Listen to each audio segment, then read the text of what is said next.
Hello, America. Today's show topic is how it seems the left is winning even when they lose.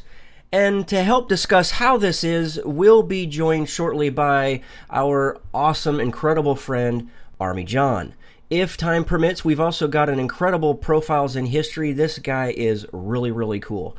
I had a lot of fun looking this guy up. So sit back, buckle up, and hang on because, yes, we're just getting started. Freedom is never more than one generation away from extinction. You and I have a rendezvous with destiny. You know what time it is, so sit back and get ready for the Stafford Voice, your dose of conservative in a world of liberal. 3, 2, 1. Hey, how you doing? I'm your host, Daniel Stafford, and you are listening to the Stafford Voice, where we are conservative in a world of liberal. And tonight, I've already told you what we're going to talk about. This big question, how it seems the left is winning even when they lose. And to help us discuss that, we'll be joined shortly by our friend and yours himself, the Army John. Most of you guys know him over on the Twitterverse, at Army John. But listen, I want to remind you that there are many, many ways to listen, so set this channel as a favorite, wherever you are, whatever you have to do, so you don't get left behind. Because if for some strange, crazy reason you do miss this show, you'll be able to catch the replay. So just sit tight. There is no need to panic because, hey, I've got you. In the case you aren't already following on social media, you can find me over on the Twitters or the Gab at Stafford Voice or on Grassfire, Facebook, Instagram. Look, whatever your social site is of your choosing, wherever you're at, just search for the Stafford Voice, and yes, we're probably there. Speaking of which, you need to do yourself and everybody else a favor. Go over to thestaffordvoice.com. Either at the top of the page or the bottom right-hand side. If you scroll down far enough, you're going to see a little window. Sign up for our monthly newsletter. We're trying to give away something really, really cool to get the summer into the spirit, to get you in the spirit of summer.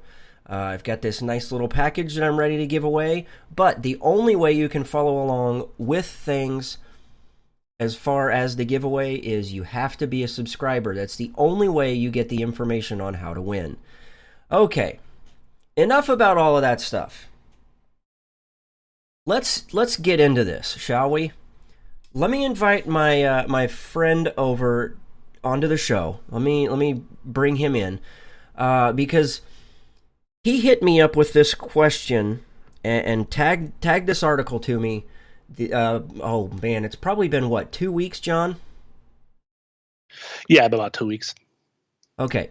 Well, so it's been about 2 weeks, and you tagged me in this article, and it really, really caught my attention. And it is, here's why Democrats get their way so often. And it really got me thinking how it seems that the left is winning even when they lose. And this is our topic for tonight. I think there are so many different things we can talk about. But I'm going to turn time over to you. I want you to, for those of you listening or watching out there, I want you guys to know how you can find at Army John. So give us a brief introduction of who you are, how they can find you on social media. Hey, good evening, Daniel. It's good to be on your show and spend time with your audience. This is a fantastic show. I am at Army John, that's Jon on the Twitterverse. I do have a Facebook page, but I save that pretty much for family and very close friends and people who aren't political. So anyway, with that, I'm a 6-year Army veteran, still active in the National Guard, and that's one of our common connections between you and I. And would just appreciate the show that you've done. I'm a big supporter. But before we get into the topic, I just want to take a second and recognize your contributions, Daniel, your courage, your bravery, and your refusing to quit and give up even when the going gets tough. You've been on this radio show now, gosh, since I think I started listening to you back in 2014. So we're at least driving on 3 years since I've known you, and was the whole Politainment group. And so, you know what? We're just really proud that life issues happen. You can only give so much time out of your personal life to do something that doesn't pay you back. So I get that, but you've gone the extra mile, brother, and I just appreciate everything you do for conservatives who really don't have a voice anymore in very few outlets these days. Well, it may seem like we don't have a voice or outlet anymore, but we really do. I think there's enough of a groundswell there that we're seeing some things happen. I know I see some things on my end that are really, really exciting. A couple of weeks ago we had J.D. Rucker on from the Federalist Party. That's really exciting. I mean, conservatives really, that's something that I think conservatives and even some right-leaning Democrats could really adhere to and kind of take the ball and run. And here in the next upcoming few weeks, we're going to have somebody else from the Federalist Party on. Really excited to get him on and talk about what he's doing at the state level. We talked to JD and kind of got an umbrella idea of what the Federalist Party is, but we're going to bring somebody on and we're going to talk about exactly what he's doing in his state, how he's helping form that state's party, if you will, for the Federalist Party. So that's really exciting. I know that he's already got some things in the works, but nonetheless, really, really excited to see what he comes out with. I'm really keeping my eye on the Federalist Party. I don't know quite the reason why I feel so drawn to it. I think maybe it's one of those what is it called, originalist ideas, and I think we'll kind of talk about that here in just a bit. But I really appreciate your kind words. You've pretty much been there since day one with us, not only with Politainment, but with the show as well.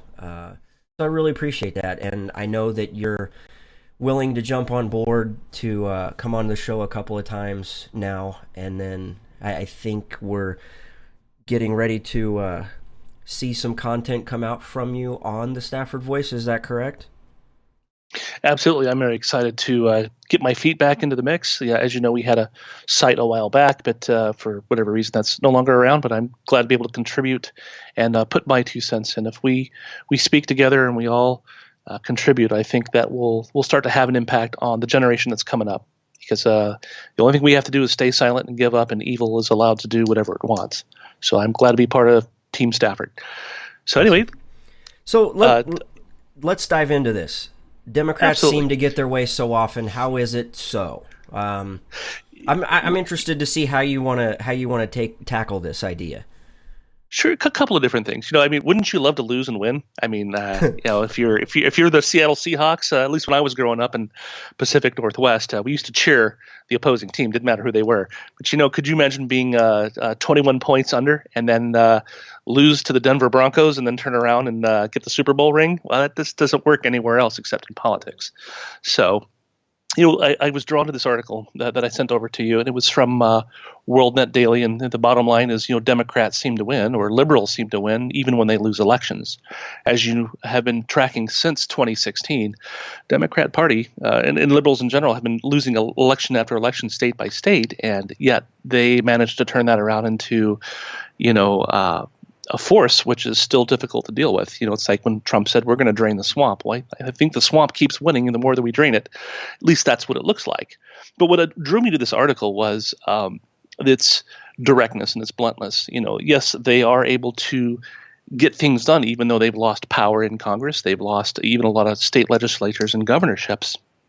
But one of the things that we need to be aware of as citizens and voters is it's not just sending people to Congress. I voted for my congressman. I'm now going to go back, put my head down and work and raise my family and do all the things that all of us do as adults, and then let the Congress folks fight it out in Congress, assuming that they'll look out for your interest, my interest, and everyone else's. Well, that's kind of lazy citizenship. So one of the things that this article brought out was the fact that the judicial branch has really been sort of partly a dumping ground. So members of Congress can do unpopular things, and do things that are unpopular with the people, but then still keep their jobs. So that's one thing that Congress has neglected their duty and delegated it to unelected officials, in this case, federal circuit court judges, Supreme Court judges, and things like that. The other thing, too, is the Supreme Court in and of itself has, or the judicial branch in and of itself has taken power that's not enumerated in the Constitution. So there's kind of a mix going on here. And a lot of it, you look at, well, what is all this unifying, driving? How do so many people work so unified in doing something that's pretty clearly not according to the founding fathers' principles of our country? I mean, the court literally is the last stop when you have an out-of-control Congress or an out-of-control presidency, executive branch. The courts have always been, okay, these guys are out of control, we'll sue them. The courts will, review the Constitution, take either the legislation that was poorly crafted, like Obamacare, or maybe executive actions that don't seem to be consistent with the Constitution, and the courts can slap it down. We have many examples from the Clinton administration, even some of the legislation, some of the executive actions that Bush took were challenged in court. But now we're kind of seeing this, I want to say, extra court input, specifically the travel ban. If you looked at what Trump passed, his first act in office was a travel restriction on 7 Middle East countries. That was immediately challenged in court, and a federal circuit court judge in the Pacific Northwest, Seattle, had basically said, no, we're putting a stay on this executive order. You can't do this. And the interesting thing with that decision was it was cited from material used on his campaign trail, as opposed to, well, is the executive order legal or is it illegal? You can't say all Christians are banned from entering the country. Well, that's discriminating against a religion. But you can say people from these geographical locations are considered a threat. So yeah, we can ban these. What's interesting that Obama actually had a travel stay against 9 countries from that same region. And each one of the ones that Trump listed were also on Obama's list as well. The same list. So Trump was really handed. Trump didn't sit down in his office one day, well, how can I piss off the world, or how can I take revenge against certain countries?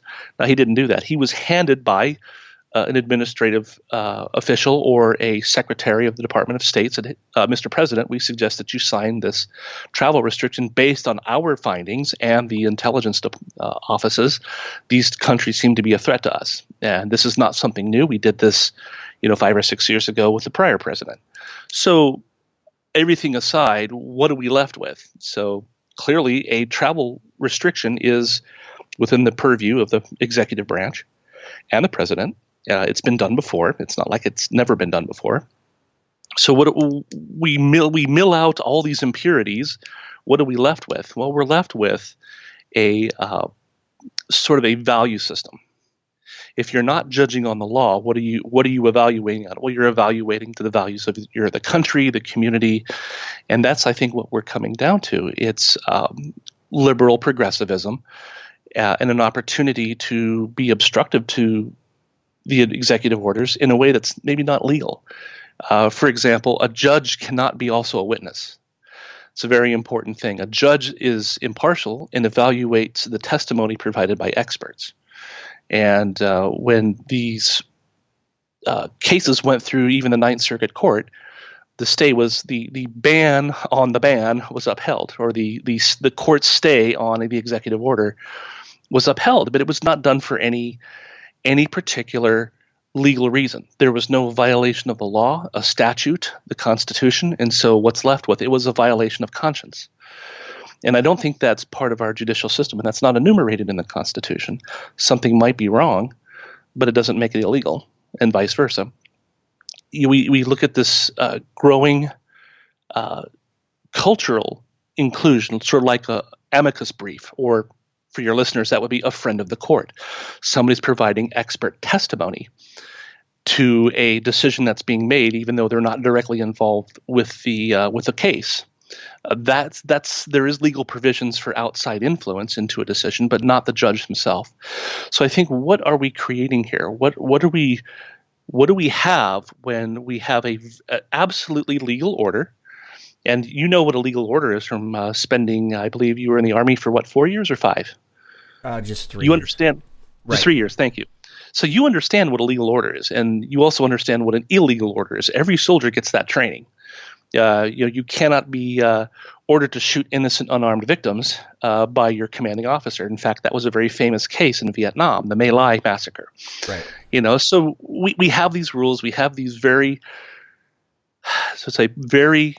well-defined parameters in which we can operate, but we see the results that our courts and to an effect our legislators and congressmen are not operating within those parameters. So what do we do? What do we have? A runaway court. We have judges making stands based on a particular set of political opinions and not legal. And where is the checks and balances then on a judicial system that, quite frankly, is out of control? Well, that would be Congress. The president cannot remove these judges. They are appointed for life, and there's a reason why. They don't want to be influenced or threatened, or if you don't judge the way we or have an outcome on a case that we like, we're not going to renew your judgeship. Well, that doesn't happen. These judges are appointed for life. So then what do we have? What is our recourse? Is the courts, or is Congress? And so are we electing people who are looking at this ginormous problem? And the president, Trump, has been president for exactly 136 days. And in that short amount of time, how many of his executive orders have been overruled, have a judicial stay put in place on an order? Quite a few, far more in 136 days than President Obama had in 8 years. That's pretty amazing when you really look at this resistance that's not legal. I mean, if the president was issuing illegal executive orders, you would expect that. But these are not illegal or executive orders that violate a statute, violate a law. Well, and that really points to something that I think it was David Horowitz that. Yes. Where did he?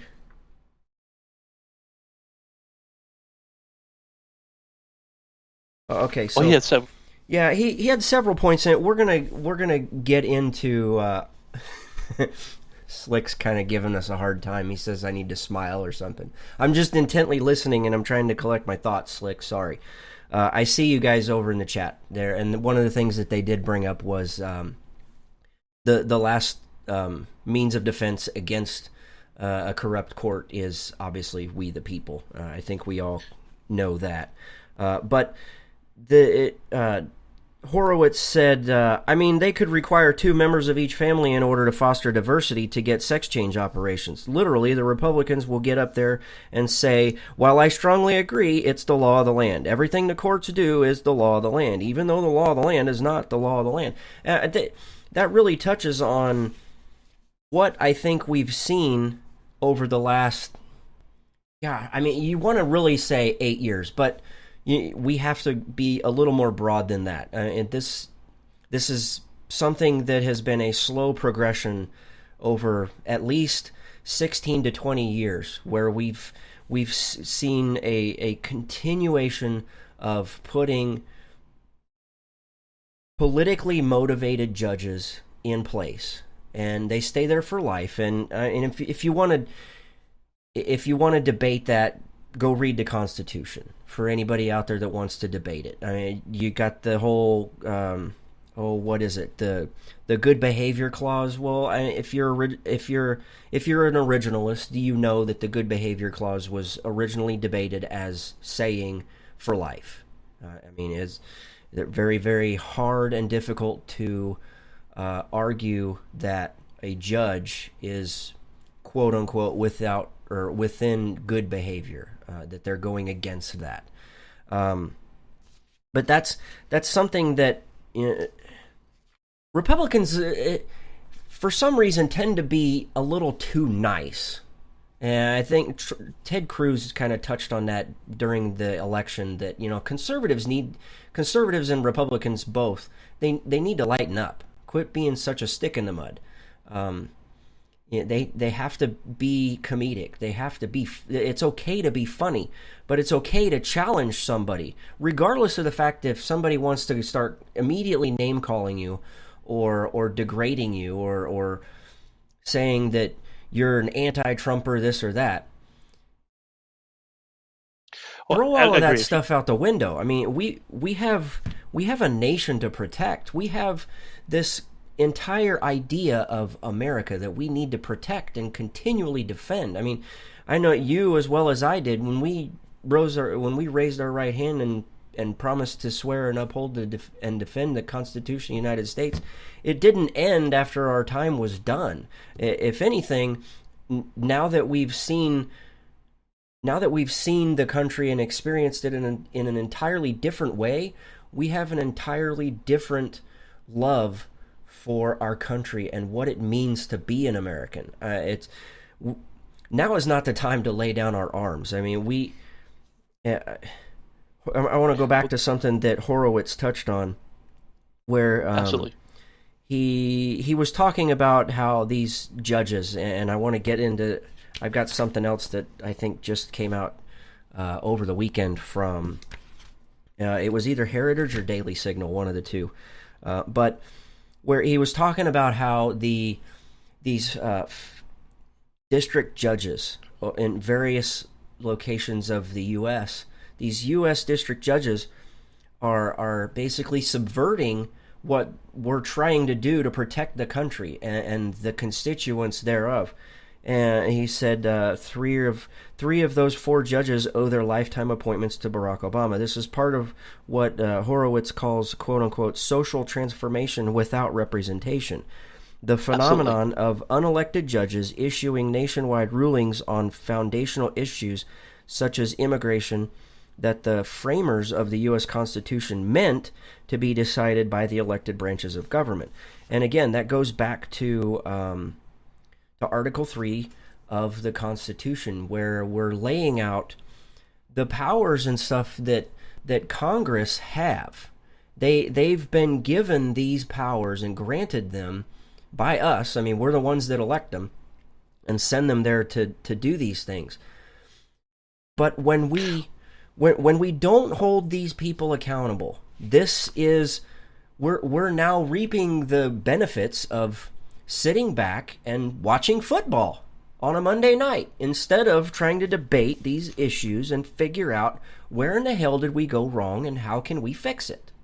Well, you just asked an excellent question, Daniel. What went wrong and how do we fix it? I think an important thing for your listeners to note: when the Constitution was created, we have three areas of law, but then we grew a fourth. The three areas of law that we have is administrative law, then we have criminal law, and you have civil law. And those are identified in the Constitution of types of laws that we create. For example, the IRS is regulated by administrative law, and as we saw with the issues of Lois Lerner, she violated some administrative laws. Some of them may even go into criminal law, as we saw with our favorite Congressman Trey Gowdy, as he grilled them on Congress. But here's what's interesting is the fourth area of law is case law. And that's a really interesting one because that's where you start recording decisions on challenges to either laws or situations where a plaintiff, Brown versus the Board of Education. And this is how one judge in one district can prevent legislation or block legislation for the entire nation because they're waiting on that case law to be formed. And I think it's important to understand how this happens. So with case law, we can stop executive orders. This is how this judge in Seattle was able to do this. And the administration, to avoid violating administrative law, they have to wait for the decision to be finalized on the case law. So this is how we kind of got stuck in this situation. As you know, when laws are interpreted by judges or the Supreme Court, that becomes a law in and of itself. For example, Roe versus Wade, one of the most controversial Supreme Court decisions on the interpretation of the Constitution, that a new definition came out of that ruling. In fact, that goes even farther beyond that. Another famous case is the came out of the Scopes monkey trials in the 1950s, where the Supreme Court under Justice Warren had said that freedom, the separation of church and state, the very famous thing that we live with today, wasn't really written into the Constitution. It was an obscure letter that Benjamin Franklin, I believe, wrote to some Southern Baptists in the South about there still being it was Thomas Jefferson, thank you, had wrote this letter. Well, the Supreme Court completely ignored the context behind the Federalist Papers and took this obscure letter and say, oh, here's the definition we're going to use to can the state establish a religion? We're talking states, not the federal government. Or can the state support a religion? Well, there shall be an inseparable wall between the church and the state. Those were words taken out of an obscure letter, not the Federalist Papers, not the Constitution. So what ends up happening is you have this creeping change of definitions. You change the language to get the results that you want. And so that's how we got here. So the next question is, how do we stop this? And that's another important one. Well, let me ask you this, Daniel. If I gave you a $20 bill, how would you tell that it's a counterfeit or real? What would you look for? Obviously, I wouldn't be able to tell. I would look for quite a few things. Obviously, you check for the watermark. You check for the red and the blue fibers Absolutely. that's in the cloth. You check for the ink. You can hold it up to a black light. I mean, there's a whole laundry list of things you can do. I mean, that goes into my geek days Absolutely. of collecting coins and paper. So, good to know that. But here's the point: the federal I forget which department this is. The Department of Treasury doesn't train their agents on every possible counterfeit. I mean, there's millions of them out there. What they do with their agents, and this is a real important point, is they train every agent on the real deal. They memorize every line, every curve in the print, the watermarks, where they are at. So when you come across a counterfeit, it just stands out like a sore thumb. And the reason why I mentioned that analogy is that, do we really know our Constitution as citizens? Do we? I'll be honest with you, the last civics class I had was in college in 1990. That's quite a long time ago. So now, do I kind of keep up with things here and there? Absolutely. But do I go through that intense training? A lot of knowledge is perishable. I mean, you went through that in your time in the Army. You forget things. That's why we have annual training or commanders directed training, because we forget these things. So are we doing our part as citizens to study the Constitution? Do we have a copy of it in our house? Do you look at it every now and again? Do you keep up with any journals in judicial law? I mean, yeah, you can geek out and really get into all of that if you're a lawyer. But for those of us, knowing the basics and the foundation, when something comes across, like, here's a perfect example. Nancy Pelosi said during the Affordable Care Act, we have to pass it to find out what's in it. If that just didn't strike a knife into the soul of your being and saying that's not how Congress works, that's not how a bicameral legislation works. You debate the law. Is it what's in the best interest of the country? And what surprises me is not what happened in a banana republic style with Affordable Care Act. It's that the lack of outcry is what shocked me.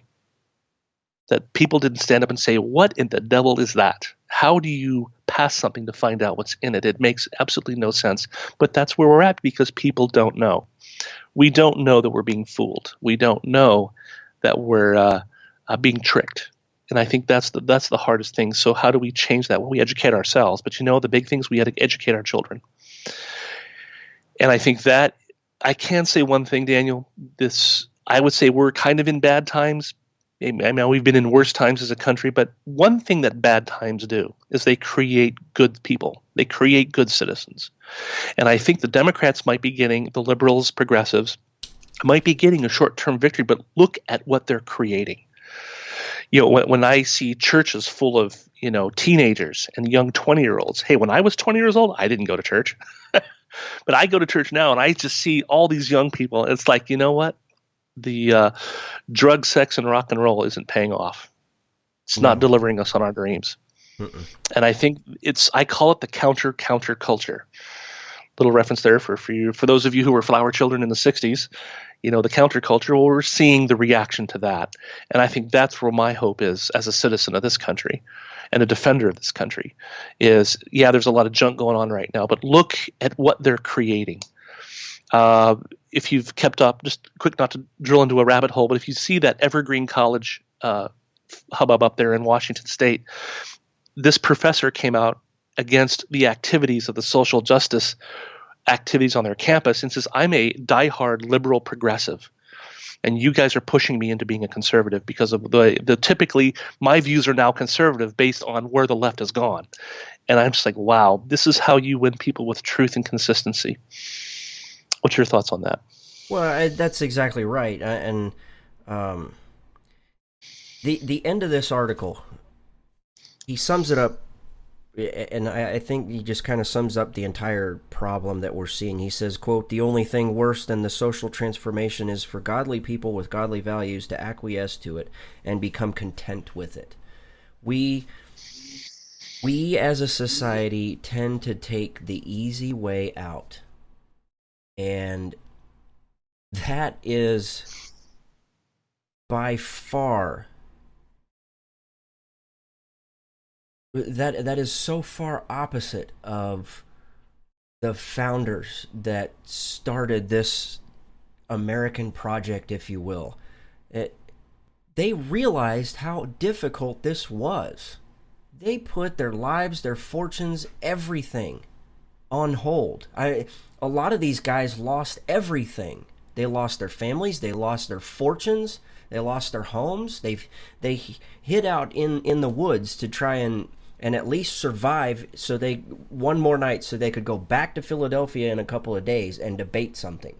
What are we willing to do to protect what we've got? And it's easy to say that, how do we stop this? Easy, we shoot them. Slick, I get it. But that I want to go back to something that you said earlier in the chat, Slick, and that is how we've given up on talking with people. And that's one of the big things with this show, is wanting to create a community around stuff so we can talk. And I've brought this up in the past where I don't mind discussing things with those on the left, because in the end, we're both going to learn something. I'm going to learn more about them and what they see and how they view it, and they're going to see things hopefully from my standpoint, and we're going to work towards that middle gray area where I think the majority of Americans actually live. But they fall into that, okay, well, that's the easy way, that's how I want to do it. And I think that I don't know how many years, I mean, you go back to the 60s, like you said, where you had the flower power hippies that just wanted to say, no, man, we just want sex, drugs, and rock and roll, man, because it's easy, bro. That's not how this is supposed to work. It's hard. I mean, Thomas Paine said that these are the times that try men's souls. He wasn't speaking for his day. He was talking about us today. He was looking ahead to the future and saying, look, if you squander any of this hard work that we're doing right here, right now, trust me, it's going to be devastating. And the last thing we want to do is start giving up. We have got, and he touches on it in the article. I'll have to find a link to it and link it out on Twitter or something. But it's because it really is a good read. It really is, and thank you for bringing it up, because it really opened my eyes to a couple of things. And I think we may have to go into a little more detail. And sometimes it's easier to write things than it is to say them, because it's you can kind of collect your thoughts a little better. But if we just sit at home on our couch and expect somebody else to do it, and if we all have that same mentality, nothing is ever going to get done. They are going to continue to stay, to hold things hostage, if you will, being the courts and Congress, and all of our elected officials are going to be doing the same thing. It's we saw it over the weekend with news, how they create the story.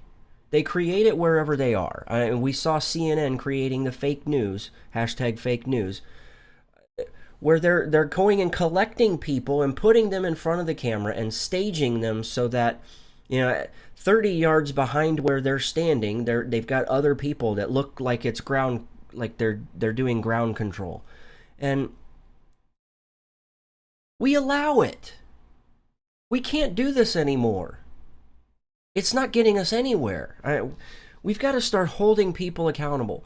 And thankfully, I'm really hopeful, based off of of this article that I read, that about how the Supreme Court is expediting the Trump's travel ban, EO, that hopefully people's eyes are starting to open up to this crap. It's stupid. We can't give up. I get so sick and tired of hearing people, oh, well, I'm just going to vote for this guy because, he's got to be better than she will be. Well, but now look where we're at. 9 years ago, look what we got. 12 years ago, look what we got. 16 years ago, 24 years ago, look what we got. I mean, we've got to start coming up with some solutions. And so, we can debate these things all we want. We can, at some point, we have to look at history. And I lost control of the chat room. There it is. Okay. So, here's the thing. We've got to start looking at history and understanding that stuff and applying it to the things that are happening today. It's just like you brought up earlier, where being able to know and understand what the role of Congress is in relation to not only the Supreme Court, but the lower courts. I mean, if you want it, go read the opening statement, the opening clause to Article 3. Go read it, and you will understand that those powers rest with Congress. Congress can immediately shut down all these lower courts grabbings and put an end to it. And we can rein back that power. And what we really got to do is start focusing on centralizing it in the states and at even lower local levels. But we've really got to start looking at history, putting it over what we're seeing today, and coming up with some solutions. Because all this bickering that goes on Facebook and Twitter and everywhere else is getting old and tiring. And like you said, the college professor in Washington State, who is basically finding out that he's a conservative. I mean, it's going to take him a little longer, but as long as we're consistent in arguing, we can't just give up and say, well, the court said it, so that's the way it is. Yeah, this stuff just infuriates me. I get so sick of it. So let's start coming up with some ideas on how we can fix this. What can we do? I mean, give me the first thing off the top of your head what we can do, John, to start putting some solutions together. Well, number one is listen to this radio show, especially Profiles in History, and those who founded the Constitution. I mean, man, that is just, I have learned so many neat little things. It's like, wow, that's great. So if you're not educating yourself, you can't spot the counterfeits. There's books out there, many by Bill O'Reilly. There was one I was reading from the American Patriots, kind of the background of it's very high level, so you don't have to be a history geek. You can, talks about the foundation of the Constitution and why we even have one to begin with. So if you're not putting any time and effort into it, you can't get anything back. It's like being physically fit and ready. If you're not going out there and at least walking every morning and doing a few pull-ups or push-ups, we can read a book and we can talk about it, but if you're not doing it, you're not going to gain the benefit. And that's the first thing to do is arm yourself. Put some knowledge in your noggin. The second thing is connect with others. We've got a great community here. Looking out for your congressman, I had an opportunity to go to. Okay, I had kind of going into enemy territory, but I got to meet a Democrat congressman out in Pasadena, here in California, and I listened to this guy, and he's rattling off how the state's in trouble. He's a state congressman. Let me clarify that, not a U.S. Congress. But I was listening to this guy, and like, my gosh, he's a very fiscally conservative guy. When talk about the impact how Pasadena is losing business because of our crazy taxation rates here in California. So, I like this guy. Wow. So I got to get his business card and just kind of track him online a little bit. And how many people in the audience can name their U.S. representative in Congress? Who's their senator? Who's their state congressional congressperson? Do you know that stuff? It's basic things. Familiarize yourself. And it's not that hard, Daniel. And it's kind of fun once you start digging into it. It really is. Who are you being represented by? Listen, somebody out there made it so dummy-proof. You can literally download an app on your phone of the entire list of congressmen, and it even gives you all branches, all the way across, and you can hit a button in the app, and it will dial the number for you for anybody. And you can call them and talk. I used to have it on mine, but I think I got rid of it, or it was on an old phone or something. But don't feel intimidated to call these people. They work for you. You don't work for them. I mean, it's their job to answer your questions. It's their job to take the legislation and say, and you can call them up and say, look, Mr. Moran, I don't understand why you haven't been pressing the issue on fixing the VA. I mean, you claim that the military is a number one priority for you. I mean, I'm talking about the guy in Kansas.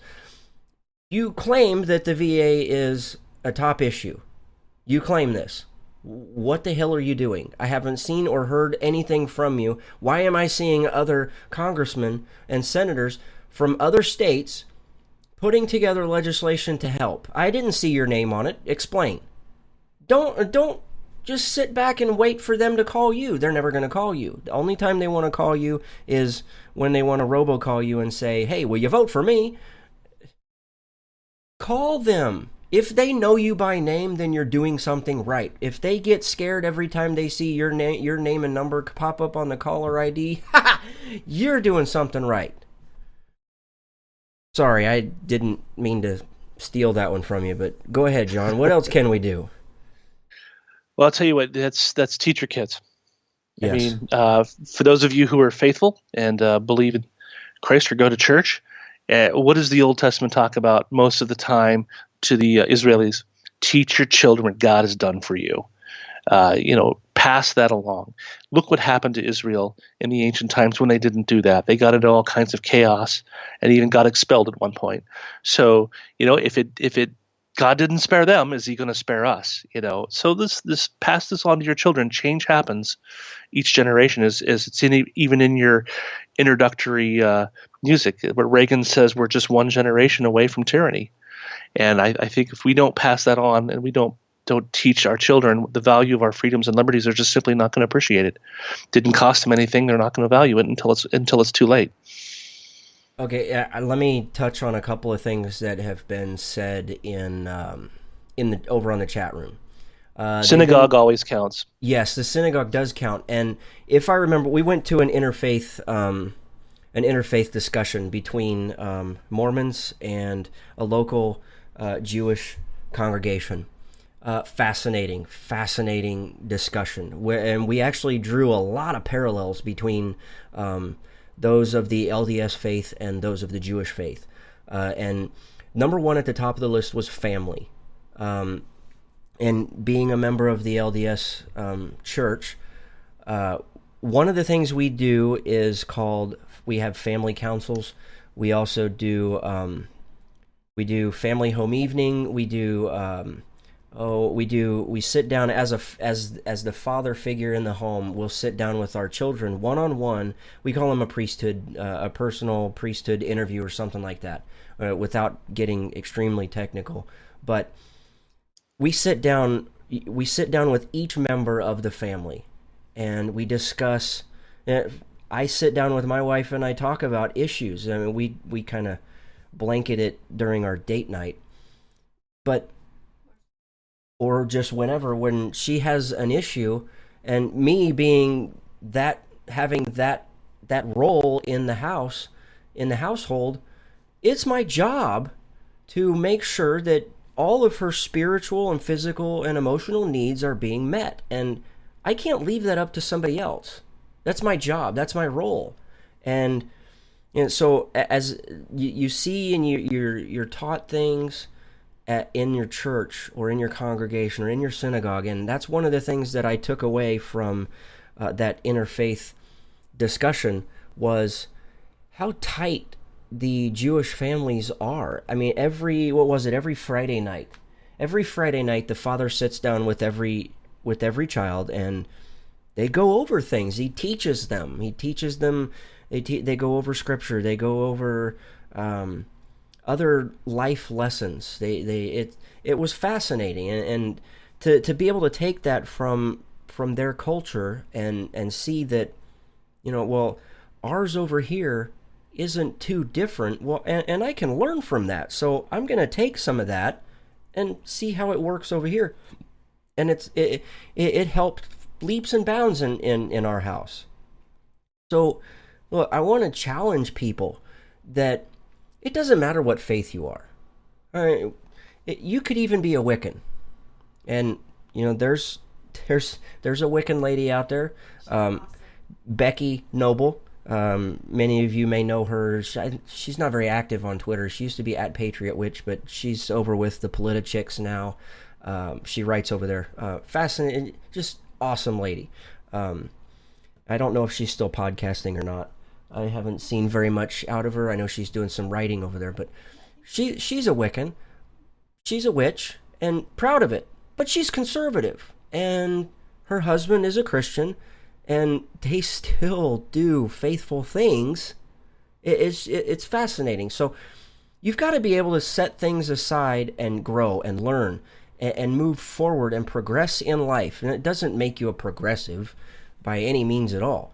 It just means that you're forwarding the cause of your family. You're forwarding the cause of your community. You're moving forward in life instead of just letting somebody else take control. So yes, Jessica, in the chat, does the synagogue count? Yes. Let me see. I thought there was another one in there that I wanted to touch on. Oh, they were talking about the media. Sorry, I'm just trying to catch up, John. But talking about the media, look, we're seeing these things happen where somebody is out there with their cell phone and recording video, posts it on Twitter, and CNN is still around. How is CNN still around after all of that? Shut those shows off. If you watch or you listen to this show or the podcast or whatever, share it. Like it, comment, share it with your friends, with your family. Open that dialogue with them. Even if they don't agree, it's okay. I got a liberal guy out there that follows me, and he does not like very many things that I say, but there are some things we agree with, that we agree on. And I really hope he's listening now or listens to the podcast, because I want to give him props again. He's a fantastic photographer. But look, you find those people whose opinions are different than yours. Talk with them. If you see stuff in the media, call them out. Don't stand for it. Shut them off. We're seeing the implosion at Fox News. Why? Because things aren't as good as people thought they were. I mean, you can say you're doing this or you're doing that, but in the end, we all eventually find out the real truth. So shut off the lamestream media and turn on these new shows. And these are the people like us here with this show and in this community of the show, that we live this stuff daily, and we talk about it, and we share what's happening in our lives, and that's the stuff that makes the show. I mean, we just over the weekend we went to the bookstore and found out that Christian bookstores make you feel pretty inadequate, but we still keep going. So, John, I agree 100% with 100% of the stuff that you said tonight. I think that we've got a lot of work ahead of us, and I think that it all starts within the home. And from there, it starts in church, it starts in the home, it starts within our communities, and from there, it can blossom into something beautiful again. I don't know if you've got anything else to say, but the mic is yours. Go ahead. Yeah, no problem. Thank you, brother. I always think to my favorite verse in the Bible is, so iron sharpens iron, so one man sharpens another. And, if we don't talk about these things, debate these things, and go and do just a little bit of homework, doesn't take much, we get guilty of rusting ourselves into non-existence. So I appreciate this community. And Daniel, it's always a great show, and it's always a pleasure to be on with you. I look forward to coming on again sometime. Well, we will have you on. Again, let the audience know where they can find you. How can they find you on Twitter? Sure. I'm Army on Twitterverse. I am at Army John. Come find me, add me. Let's go have some great conversations. Awesome. Okay, well, we will definitely have you on in the future. So, John, I know you're paying attention over on the YouTube side. I'm going to let you take control of that, and while you're listening to Profiles in History. Again, super thankful that you tuned in, or that you joined us on the show. This was great conversation. I think we've got some good stuff that we need to continue on other mediums, and we may even just have to come back to it in a week or two and talk about it some more. So thankful that you're willing to do that, and thanks so much for coming on tonight. I really appreciate it.